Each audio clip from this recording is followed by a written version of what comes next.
반감기가 오면은 한 3개월 후부터 하반기 쭉쭉 달리지 않을까. 7월 뭐 중후반에 그때 이제 컴백할 수도 있는 거고.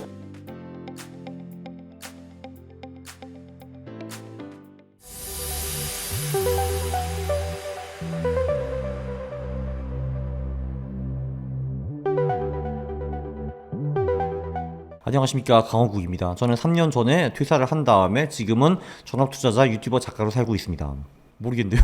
네, 네. 근데 그게 왜 떨어지는지는 중요하지 않습니다. 사실 이게 기본적으로 이게 이런 거예요. 그 이제 가격이 오르면은 그냥 기자들이 알아서 그 좋은 뉴스 쓰고요. 가격이 떨어지면은 거기 껴 맞춰가지고 나쁜 뉴스 쓰는 거거든요. 그래서 어떻게 보면은 이제 뉴스 그리고 왜 그거는 그냥 다 가격의 후행 지표라고 보시면 됩니다. 네. 이렇게 보면 될 것 같아요. 아니 그 마운트 콕스 그거는 솔직히 10년 전에 그 일인데 한마디로 그 심심하면 두 달에 한 번씩 나오는 얘기잖아요. 근데 그거는 사실 이제 말이 안 되는 것 같아요, 사실. 네. 사실 뭐 상승장과 하락장을 구분하는 그런 뭐 완벽한 지표 이런 거는 존재하지 않기는 하는데, 근데 이제 본인이 그냥 한 지표를 선택해 가지고 그걸 기준으로 상승장과 하락장을 구분하면 될 것 같아요. 근데 뭐 저 같은 경우는 비트코인 120일 그 이동평균선을 주로 이제 쓰고 있죠. 그게 꽤 괜찮아요. 사실 이렇게 차트를 봐도 우리가 120일 선 위에서 투자했으면 돈을 꽤 많이 벌을 수가 있고, 그 120일선 밑에서 투자하면은 이제 그냥 지옥을 맛볼 수 있었다라는 거를 그냥 과거 차트만 보셔도 알 수 있습니다. 그래서 저는 그냥 그걸로 상승장과 하락장을 구분을 하고요. 저는 상승장에만 투자를 하고 하락장에 투자하지 않습니다. 네, 그런데 아쉽게도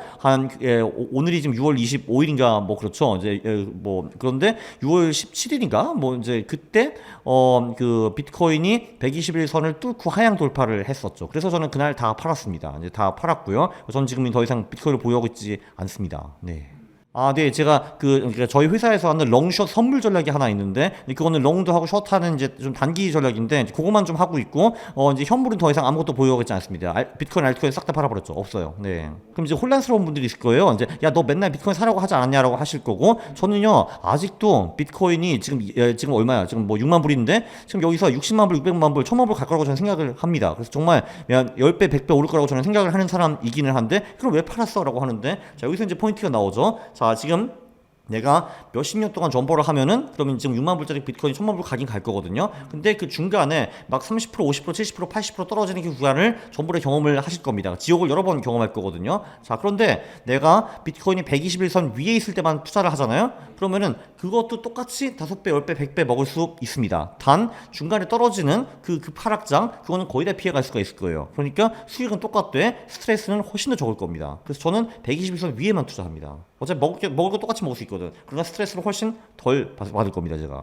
그러니까 이제 사실 뭐 제가 맞았다고 보기보다는 그 121선이 어떻게 보면 좀 상향 추세와 이제 하향 추세를 이제 구분하는 기준선이 과거에도 이제 많이 되어 왔고, 그냥 이번에도 뭐 그게 맞았다라고 이제 보시면 될 것 같은데, 사실 근데 뭐 지금까지는 맞았지만 다시 또 코인 가격이 돌아올 가능성이 높기 때문에 제가 진짜로 맞았는지 안 맞았는지는 좀 더 시간이 흘러야 됩니다. 그러니까 기본적으로 그 코인은 추세를 따릅니다. 그러니까 오를 때는 계속 오르고요, 내릴 때는 계속 떨어집니다. 그렇게 보면 될 것 같고요.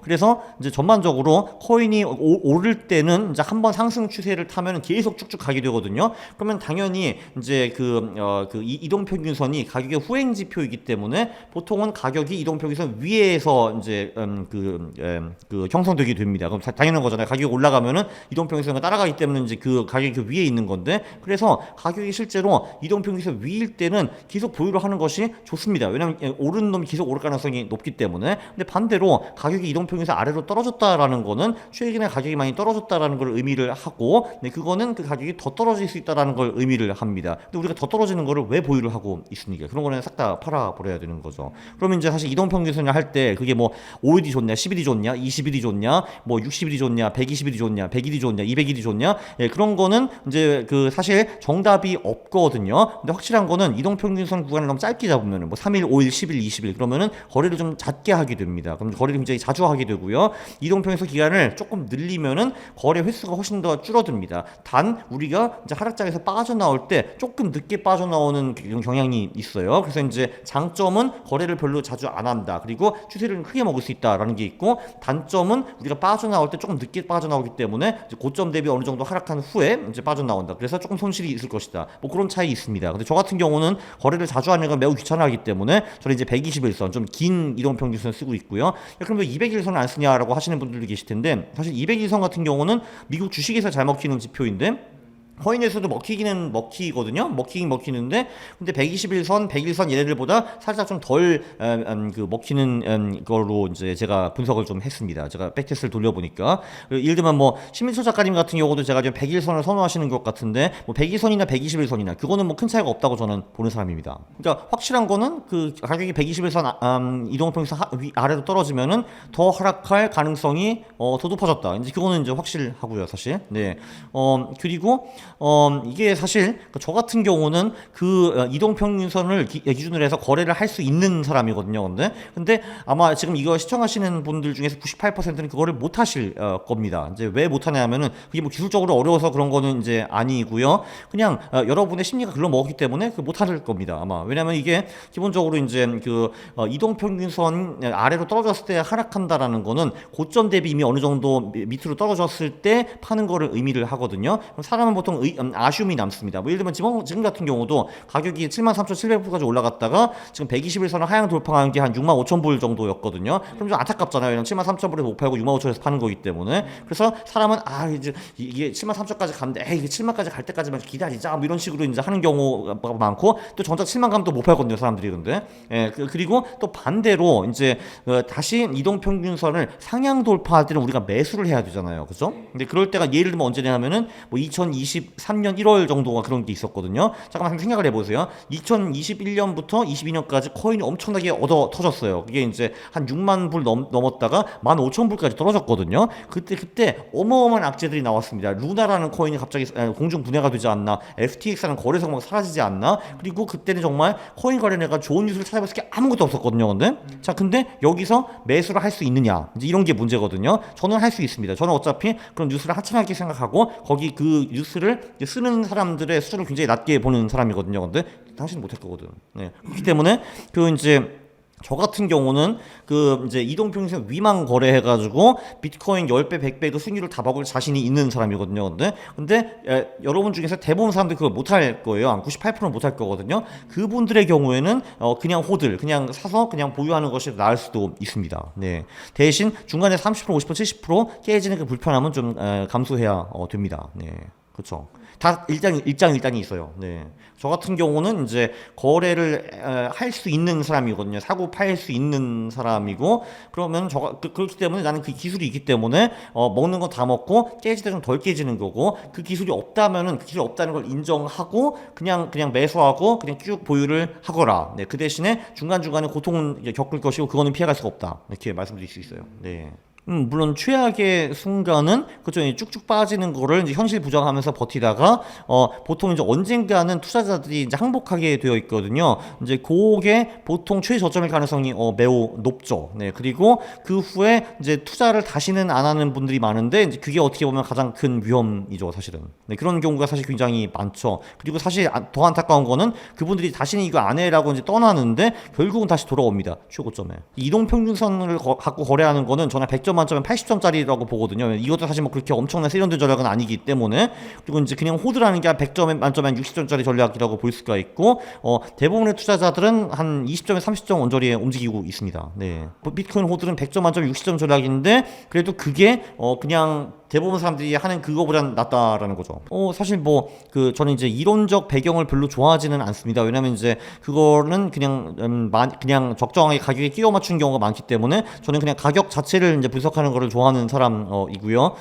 그냥 그 책의 내용 아주 심플하게 설명을 하면은, 그러니까 비트코인이 바닥을 찍은 다음에 그 바닥에서 한 2배 정도 이제 올라올 때 매수를 시작을 한 다음에 비트코인이 121선 위에 있을 때 계속 쭉쭉 보유를 하고, 그렇지 않으면 팔고, 네, 또는 고점 대비 한 25% 떨어지면 그때 팔아라. 뭐 이런 책입니다, 사실. 아주 심플해요, 사실. 이제 그 알트코인과 비트코인은 방향성은 사실 거의 늘 똑같다라고 보시면 되고, 다만 그 변동성이 메이저 알트코인 한 2배 정도이고, 그리고 좀 이제 잡 알트코인들은 이제 비트코인보다 변동성이 한 서너 배 정도라고 보시면 될 것 같아요. 그래서 비트코인이 10% 빠질 때 알트코인이 20에서 40% 빠지는 거는 굉장히 당연한 겁니다. 원래 그렇고요. 근데 반대 방향도 마찬가지입니다. 비트코인이 10% 오를 때는 얘네들도 20%에서 40% 올라주니까요. 네. 어떤 애들은 진짜 100% 오른 애들도 있고요. 네. 그냥 당연한 겁니다. 그거는 이제 그 언제든지 비트코인은 다시 120일 이동평에서 위로 돌아갈 수 있기 때문에 그때는 제가 이제 다시 화려하게 컴백하는 날입니다. 근데 그날이 언제 올지는 우리가 알 수가 이제 없는 거죠. 네. 비트코인 같은 경우도 계절성이 좀 있기는 합니다. 비트코인 전반적으로 6월이 좀 약한 편이고요. 한 7월 초중순까지 좀 약하다가 보통 7월 중후반부터 강하게 반등하는 경우가 지금까지 좀 많았어요. 이제 그 비트코인이. 그래서 올해도 만약에 그렇게 된다라고 하면은 뭐 7월 뭐 중후반에 다시 121선을 뚫을 가능성이 있죠. 그럼 그때 이제 컴백할 수도 있는 거고. 근데 뭐 어떤 예기치 않은 사건들이 계속 쭉쭉 발생해가지고 비트코인이 계속 회복을 못한다, 계속 비실비실 거린다, 계속 떨어진다 하면은 그러면은 굉장히 오랫동안에 제가 회복을 그러니까 다시 컴백을 안 할 가능성도 당연히 존재합니다. 네. 120일선으로 거래를 했다면은 제가 알기로는 한 21년 말 또는 22년 초 이때쯤 빠져가지고 22년 동안에는 거의 거래를 안 하게 되죠. 네, 왜냐면은 가격이 계속 하락을 했으니까요. 그래서 그 결국은 컴백하는 게 23년 1월인가 뭐 그랬을 겁니다. 근데 이제 이게 반감기라는 흐름이 있기 때문에 이제 보통은 이제 비트코인이 반감기가 오면은 한 3개월 후부터 이제 상승하기 시작하거든요. 그게 또 이 우연히 저 계절성, 그 7월 중후반과 맞물려집니다. 왜냐하면 4월 20일 반감기니까요. 그래서 사실 제 전망은 그래서 사실 7월 중후반부터 다시 가격이 회복하지 않을까, 그리고 하반기 쭉쭉 달리지 않을까라는 것이 제 그 전망이기는 한데, 근데 저는 제 전망을 믿지 않는 사람입니다. 그러니까 저 같은 경우는 전망보다는 가격이 더 중요하다고 생각을 하기 때문에 일단 내 전망이 맞으면은 또 가격이 알아서 121선 위로 올라올 거 아닙니까? 그때 들어가도 늦지 않다라고 저는 생각을 합니다. 네. 왜냐면은 제 전망은 늘 틀릴 수 있다. 왜 내 전망이 늘 틀릴 수 있는가? 저는 기본적으로 내가 3일 후에 점심에 뭐 먹을지도 모르는 사람입니다. 네. 그런데 어떻게 무슨 제가 감히 비트코인의 뭐 3개월, 3년 후의 가격을 예측을 하겠습니까? 그거 자체가 그냥 불가능한 거거든요. 단 이제 과거에는 대충 이런 흐름으로 흘러왔다, 이거는 이제 확실히 알 수가 있어요. 근데 이게 기본적으로 세상에는 블랙 스원이라는 것이 존재합니다. 그 블랙 스원이라는 거는 언제 어디서 어떤 방향으로 얼마나 규모로 올 수 없는 그런 재앙들을 의미를 하는 거예요. 근데 그게 그 세계가 복잡계이기 때문에 정말 어디서 뭔가 터질 수가 있는 거거든요. 특히 2024년 같은 경우에는 전 세계적으로 선거가 굉장히 많은 해이기 때문에 정말 우리가 생각지도 못하는 어떤 곳에서 뭔가 뻥 터질 수가 있습니다. 그래서 그런 사실 저는 이제 과거 반감기 흐름으로 그 시나리오가 반복된다고 하면은 올해 하반기 계속 비트코인이 쫙 오를 거라고 생각을 하는데, 근데 그런 블랙스원이 뜬금없이 올해서 터지면은 그건 다 무효입니다. 다 백지예요. 네. 그래서 만약 그런 게 터진다고 하면은 다시 가격이 121선 위로 못 올라올 수도 있습니다. 네. 그거요. 그러니까 원래 그 코인이 이제 대세 상승장에서도 그 이제 뭐 한 20에서 25% 정도 조정을 받는 거는 자주 있어 왔고요. 네. 그거는 뭐 늘상 있었던 거기 때문에 그거 자체는 뭐 그렇게 크게 엄청난 이벤트는 아닙니다. 그러나 어쨌든 저는 일단 120일선을 보고 상승 추세는 꺾인 것처럼 보인다. 그래서 일단은 빠져나간다. 그리고 내 시나리오가 맞고 다시 코인이 올라온다고 하면 그때 다시 들어가면 된다. 네, 그래도 저는 늦지 않는다라는 게 제 생각이죠.